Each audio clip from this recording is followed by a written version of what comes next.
Meus irmãos, abramos nossas Bíblias no Evangelho de Mateus, no capítulo de número 6, e ouçamos a leitura da abertura deste capítulo. Versículo 1.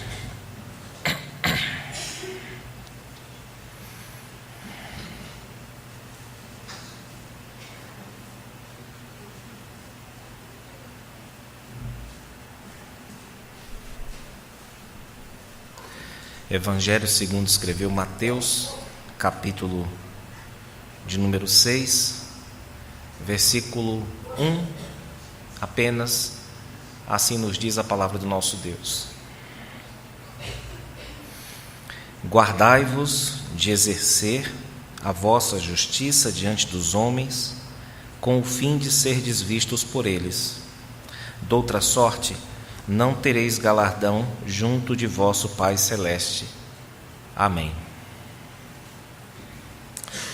Meus irmãos, para muitos praticantes da religião cristã na história, ao que parece, seria ideal se nós tivéssemos uma espécie de medidor de fé, medidor de crença, medidor de compromisso com Deus, alguma coisa como um crentômetro, para saber quem é quem, afinal, aqui na igreja, para que a gente pudesse logo antecipar essa separação aí de joio e trigo, de bodes e ovelhas, né?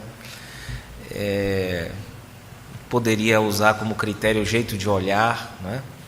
Era um bom critério, o jeito de se vestir, a música que gosta de ouvir ou que detesta, a frequência à igreja, né? Seria um item também interessante.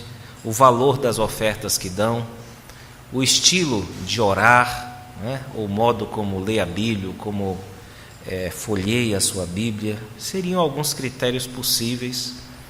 Mas aqui o que nós ouvimos o nosso Senhor dizer é que é possível parecer bom, parecer muito gente boa, gente muito crente de Deus, e ao mesmo tempo ser rejeitado por Deus.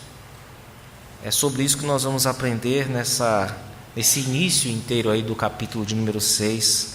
E isso ainda está ligado àquilo que vimos no capítulo 5, no versículo 20, que é um texto que deve estar marcado nos nossos corações.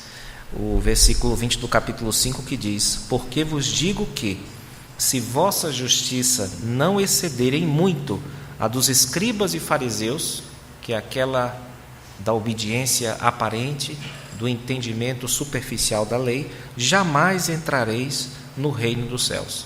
Então nós ainda estamos tratando dessa questão de uma justiça que pela graça consegue ultrapassar ou ser mais profunda do que o melhor da religião da época, que eram os melhores intérpretes e os supostos melhores praticantes da lei de Deus. Só que agora, neste capítulo, irmãos, em vez de exemplos extraídos da lei moral, foi o que nós vimos até o final desse capítulo, né? Jesus falando, ouvistes que foi dito, etc, etc. Ele cita um exemplo da lei moral, depois ele mostra como é que aquilo deve ser interpretado e praticado. Agora ele já não está mais falando sobre isso, mas está apresentando alguns exemplos, vai apresentar alguns exemplos extraídos da religião pública de Israel, quais sejam aqueles ligados à oração, aqueles ligados ao jejum e aqueles ligados à esmola, irmãos. Ele não criticará essas práticas e também não vai regular, não vai dizer como é que você jejua, como é que você dá esmola, como é que você ora, tintim por tintim, nas suas fórmulas, não é? Mas ele analisa, ele escrutina aquilo que está por trás de cada ato aparente, de cada ato externo de um cristão, e aquilo que deve estar, evidentemente. Hoje nós veremos apenas o versículo de número 1, irmãos, mas esse versículo eu lembro desde já que ele é um resumo, ele na verdade, até o versículo 18, tudo está contido nele. O princípio é esse aqui que nós vamos ver. O restante nós vamos ver aplicações desse princípio na vida de oração do cristão, no ato de dar esmola às pessoas e também no ato de jejuar, na prática do jejum cristão. Então o que nós vamos ver hoje é de fundamental importância até ao versículo 18, nós temos o alcance desse versículo 1. O ensino mais básico que nós temos aqui, irmãos, é o de que a nossa religião tem uma face visível, pública. A nossa religião não é apenas uma religião do coração. Importa não apenas aquilo que você tem no seu coração, mas também aquilo que você faz com o seu corpo. Porque Jesus não apenas salvou a sua alma, mas Ele quer mandar em você por completo. Ele quer conduzir a sua vida. E Jesus vai te mandar para alguns lugares. E um desses lugares é a igreja, é a oração, é o jejum, é a prática da caridade por meio da esmola. Então sempre vai haver esse aspecto externo da religião cristã, meus irmãos. E é por isso que nós devemos entender esse aspecto mais exterior, mais visível, mais público, em sua profundidade, de acordo com o nosso Senhor. O que se espera de um crente é o quê? É que ele seja visto orando. Quando eu vir um crente orando, eu vou dizer, olha, nada mais natural do que um crente invocar a Deus. Ele também deve ser visto fazendo caridade. É natural que você veja, dentro da nova natureza de um crente, ele sendo uma pessoa desprendida, pensando naqueles que estão na miséria ou em situação desfavorável em relação à sua própria. E também, se o crente for descoberto fazendo alguma coisa escondido, né, que seja, por exemplo, um jejum, né? Você descobriu lá por algum sinal que sem querer ele emitiu que ele estava jejuando, e você estragou o jejum dele, né? Ficou aborrecido com você porque você perguntou para ele se ele estava jejuando e ele não podia mentir naquela hora, né? Então, é mais ou menos isso que você imagina que um crente seja visto fazendo. Há uma face externa aqui a ser considerada, irmãos. O problema é que alguns religiosos, e eram os melhores religiosos daquela época, eu diria os presbiterianos daquela época, né? Alguns religiosos daquele tempo estavam fazendo essas mesmas coisas, mas não para Deus. Estavam fazendo aquilo para uma plateia humana, como se eles tivessem se transformado numa espécie de ator ou de atores e atrizes também da religião. Uns faziam isso para se sentir bem, como nós vamos ver, no caso das esmolas, né? Era apenas uma questão de autossatisfação deles.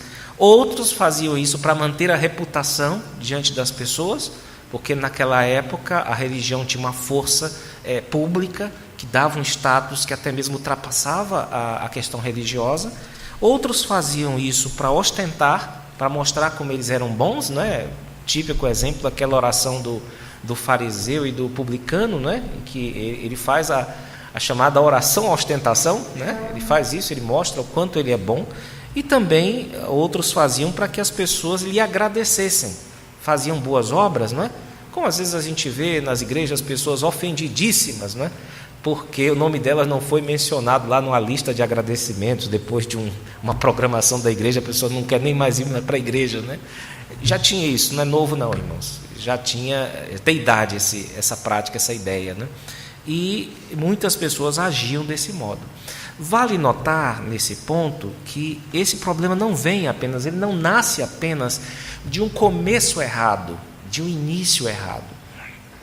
As nossas melhores obras, mesmo aquelas bem intencionadas, você foi bem instruído em relação a esse texto, você começou a vida cristã hoje, está ouvindo essa pregação, mesmo você tendo começado do modo mais ideal, sendo bem instruído, consciente do que Deus quer de você, ainda assim as suas obras são imperfeitas. O risco de fraude é muito grande nas nossas obras, nas nossas intenções, irmãos, mesmo na vida de quem começa bem. A pessoa então pode começar bem intencionada e lá pelo meio do caminho ela pode combater até a hipocrisia nos outros, a falsidade nos outros, mas aos poucos essa pessoa também pode se tornar uma atriz ou um ator da religião, que é o chamado hipócrita, que é um termo técnico do teatro, do drama, né, da dramatização da época. O que é muito bom no drama, tá? A questão aqui é ser ator da religião, que é um problema.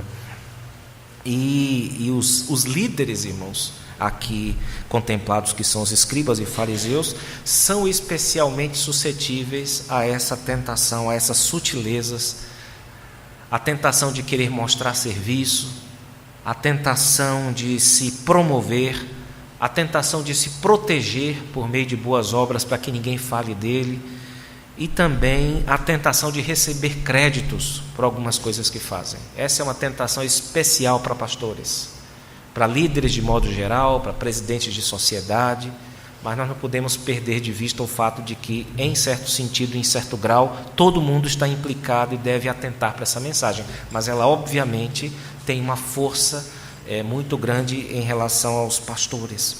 Há um estudioso, Daniel Doriani, que diz o seguinte acerca desse ponto: o louvor dos homens pode ser viciante. É gratificante quando somos notados por nossas realizações. Há um prazer tóxico, há um prazer inebriante quando alguém nos elogia.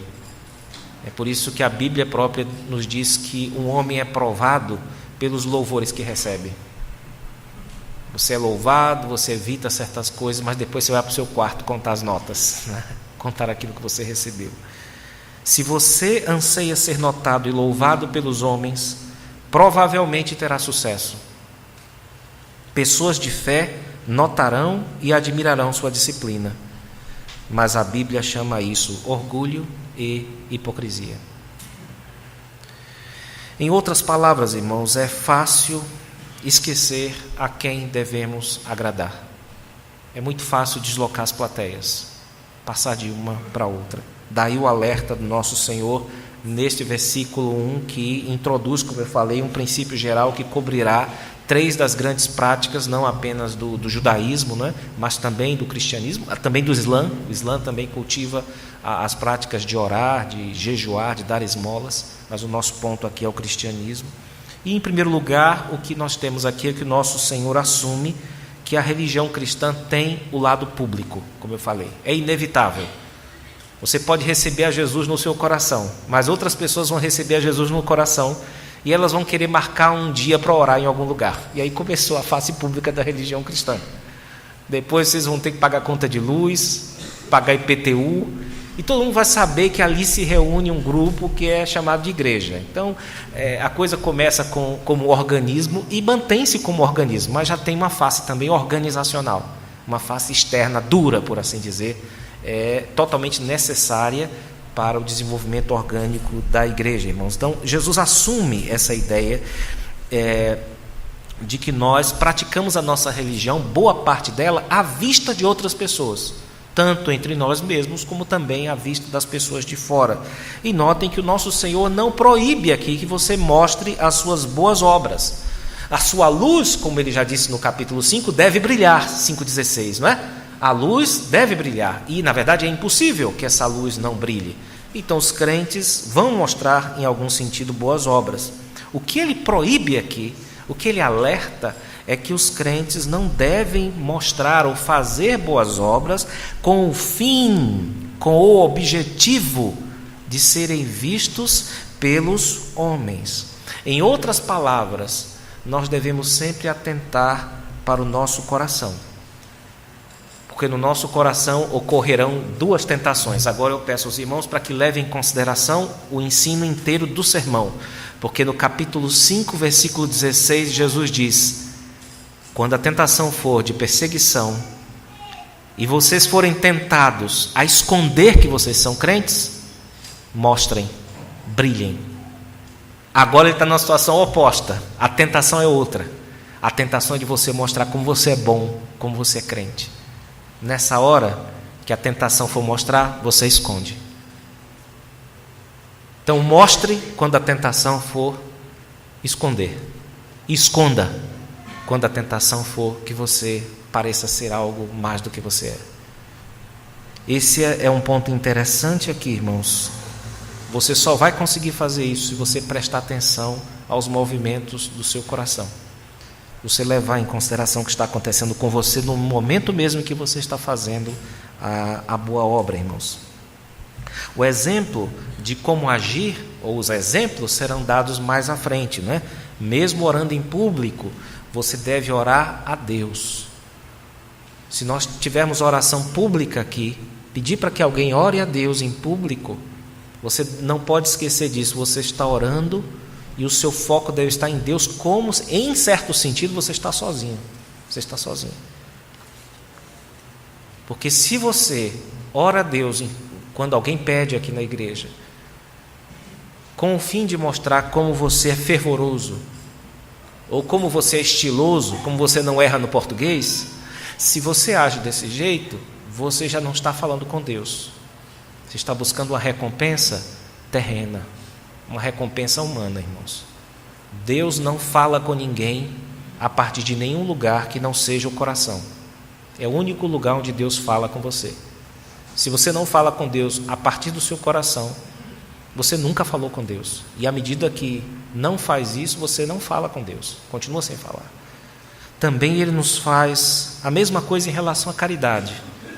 Aquele que dá para tirar selfie, não é? Em algum sentido, metafórico ou concreto, também está fora disso aí, está dando dinheiro perdido. Aquilo ali é a recompensa dele, é o selfie e a publicação daquela boa obra.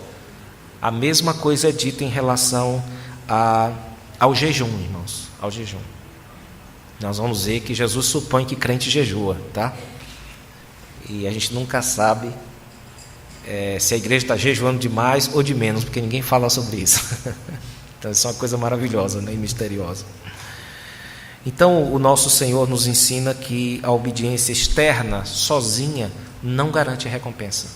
O fato de você mostrar-se apenas crente exteriormente não dá diante de Deus a garantia de recompensa. E é por isso que ele diz assim: doutra sorte não tereis galardão junto ao vosso Pai Celeste. Essa palavra galardão, irmãos, basicamente indica que Deus recompensa o bom proceder e também pune o mau proceder em sua presença. Mas o crente não pensa nessa recompensa aqui em termos materiais e nem em termos temporais, mas pensa em termos eternos. Todo mundo certamente colhe algum benefício dessa vida de integridade aqui. Vai ter mais paz na consciência, não é? Vai ter mais integridade na vida, uma vida mais íntegra. São coisas muito boas e que são valores espirituais importantes para a nossa vida temporal. Mas o crente anseia, sobretudo, parecer-se com seu Pai, ter comunhão com seu Pai. Para ele, esse é o maior valor que existe. E se ele não tiver, por conta da hipocrisia, ele perdeu aquilo que para ele é o que há de mais valor, aquilo que ele pode chamar verdadeiramente de uma recompensa, irmãos. Porque Deus para o crente é o ponto de referência. Isso é sugerido aqui pelo termo Pai. O termo Pai toma a sessão inteira para deixar claro, nós não estamos aqui lidando com um negócio. Não é um patrão que está falando para você. Não é o chefe que está falando para você. Não é o dono que está falando para você. Você pode até incluir tudo isso dentro do termo Pai, mas ele é predominante na sessão. Nós estamos diante da doutrina da graça que nos ensina que todas as recompensas de Deus estão dentro desse quadro mais amplo, dessa dimensão mais ampla da graça de Deus. Observem que o termo Pai ocorre no versículo 1, também no versículo 4, falando da esmola, versículo 6, falando da oração, ainda sobre a oração, versículo 8. Vejam como isso estrutura a sessão, irmãos. Versículo 9 também, o Pai Nosso, não é? Versículo 14, o Pai Celeste. Versículo 15 e ainda, finalmente, no versículo 18, falando sobre o jejum. Essa palavra Pai, portanto, é o foco dessa sessão. É uma palavra que unifica a sessão, que amarra a sessão, a ideia de que nosso foco, nosso ponto central deve estar no nosso Deus que é Pai, e numa relação entre pais e filhos não há recompensa maior para um filho do que desejar o agrado do seu pai, desejar se parecer mais com seu pai, ainda mais se esse Pai Celestial for como nosso Deus é, um Deus perfeito. Manter então o nosso foco em Deus sempre nesta vida é a maior recompensa que um crente deve ter, ou pode ter, pode esperar, mais do que o foco nos homens, nos seres humanos. Meus irmãos, houve um homem, um não cristão, que foi usado por Deus para inspirar um movimento de aconselhamento bíblico em nossa igreja, na igreja presbiteriana, no caso a igreja presbiteriana americana. Ele foi o presidente da Associação Psicológica Americana. O nome dele era Orval Robert Muvra. Ele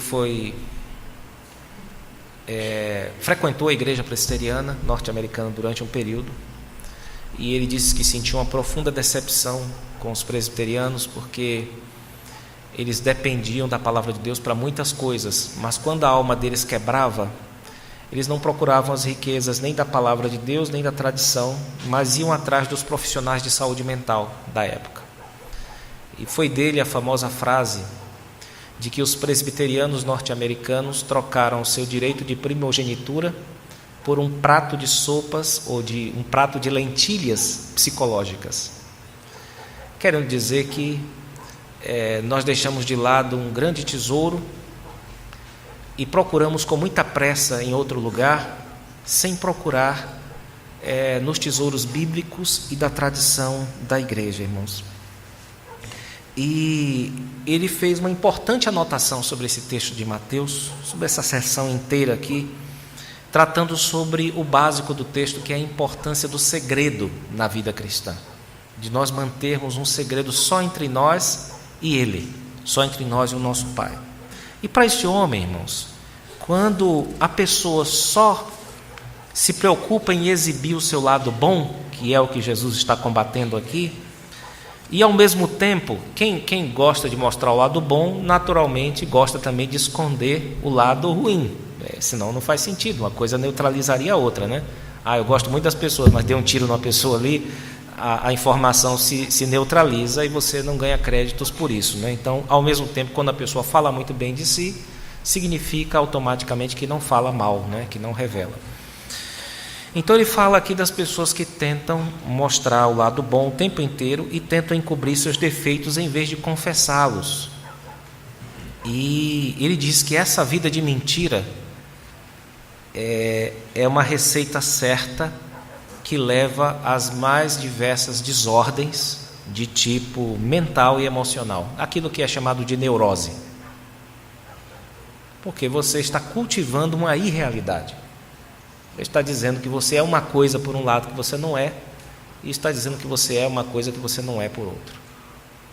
E ele diz o seguinte: a razão das neuroses, né, é que quando praticamos uma boa obra, nós a noticiamos, nós a publicamos, e assim coletamos e desfrutamos o crédito na ocasião.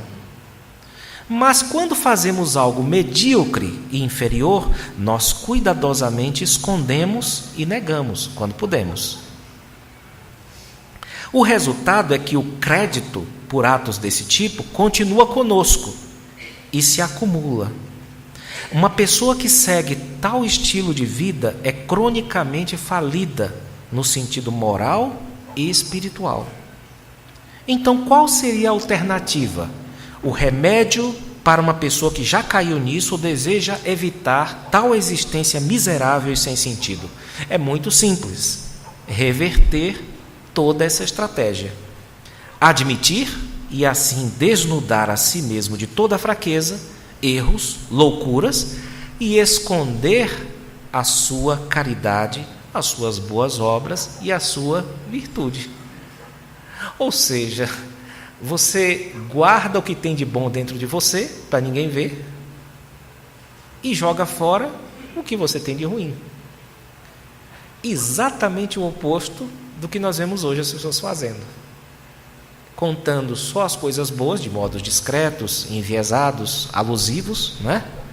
E ao mesmo tempo evitando aquela prática que o próprio Tiago disse, para você procurar uma pessoa, confessar seus erros, pedir ajuda, dizer as coisas erradas que você faz, ou seja, se livrar por meio da confissão disso e guardar os bons tesouros dentro de você, porque aquilo há de manter a sua integridade. Essa função de esconder o bem e revelar o mal é a essência da integridade, é o antídoto contra a neurose, disse o ex-presidente da Associação Psicológica Norte-Americana, não é?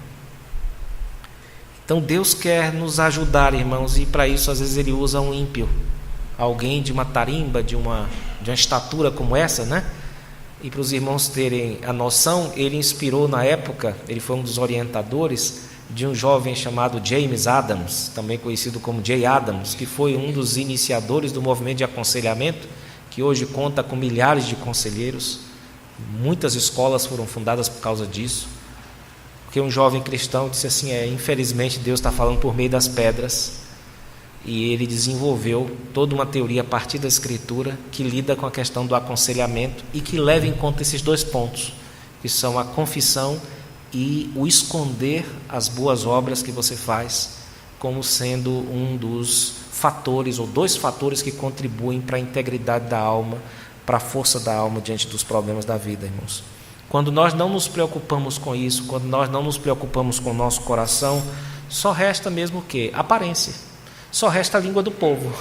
Você procura se consertar, fazer as coisas certinhas, porque tem a língua do povo. Porque nós não temos leão para pegar a gente, né? Nós não vivemos num mundo selvagem, não tem mais elefante, não tem mais cobra. Quais são os perigos que vocês têm hoje? Ninguém mora aqui na roça, nem no Alasca. Não tem urso, não tem lobo, tem língua do povo, é a língua do seu chefe, dos seus companheiros, seus amigos, seus vizinhos. É isso que resta. Quando você não tem uma vida ou uma vivência interior, é só isso que tem, irmãos. Você não tem mais outra pessoa acima dessas para prestar satisfação. E essa palavra deve não só nos ensinar, portanto, mas deve nos mover a olhar para dentro do nosso próprio coração, adentrar no mais profundo da nossa alma, para que mesmo na esfera pública, mesmo em momentos como esse aqui de culto, nós não percamos de vista o fato de que nós estamos perante a face de Deus. Ou, nos termos de alguns puritanos, né, que eles usavam, nós estamos diante da plateia de um só. Não tem jeito, o ser humano foi criado para ser glorificado. Nós temos anseio pela glória, irmãos, por glória. Pode ser glória humana, pode ser glória divina. Não é à toa que Jesus prometeu que um dia vocês iam ter a glória das glórias, que é qual?